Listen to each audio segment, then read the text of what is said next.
অনেকেই কুরবানির পশুর চর্বি জমিয়ে রেখে বিক্রি করে, তা কি জায়েজ?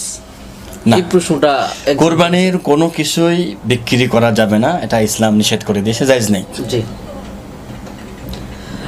আরেক ভাই প্রশ্ন করেছেন, আসসালামু আলাইকুম, আচ্ছা যদি প্রবাস থেকে ছেলে কুরবানির টাকা দেয় আর সেই টাকা দিয়ে বাবা কুরবানি করে, তাহলে সেক্ষেত্রে কে চুল নখ ইত্যাদি কাটবে, বাবা নাকি ছেলে?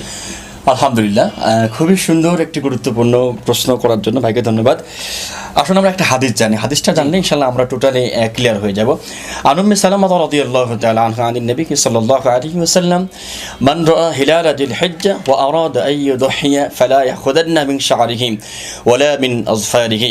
আল্লাহর নবীর সাহাবী উম্মে সালামা রাদিয়াল্লাহু তাআলা আনহা থেকে বর্ণিত, তিনি বলেন, যখন আল্লাহর কোনো বান্দা চাঁদ দেখবে, নতুন চাঁদ দেখবে, কুরবানির চাঁদ দেখার পরে, ও আরাদা আন ইউদহিয়া, সে যদি কুরবানির ইচ্ছা করে, যিনি কুরবানির ইচ্ছা করে, তাহলে পারে সে যেন ফালা ইয়াখুদান্না মিন শা'রিহি ওয়ালা মিন আযফারিহি, কুরবানির নিয়ত করেছে ওই ব্যক্তি যেন চুল না কাটে, নখ না কাটে। মূলত বিধান হচ্ছে যার নামে যে ব্যক্তির পক্ষ থেকে কুরবানি, তিনি এই চুল এবং নখ কাটবেন না। তবে অনেক ফুকাহে কেরামরা, ওলামায়ে কেরামরা এটা বলেছেন যে এই পরিবারের কুরবানি দেওয়া হচ্ছে, যদি এই পরিবারের 3 জন থাকে, তারাও যদি এই নিয়েতেই যদি থাকে যে আমাদের বাসায় কুরবানি আছে, এটা আমি চুল নখ এগুলো কাটলাম না, আশা করা যায় তারাও কুরবানির একটা সওয়াব পেয়ে যাবেন আলহামদুলিল্লাহ।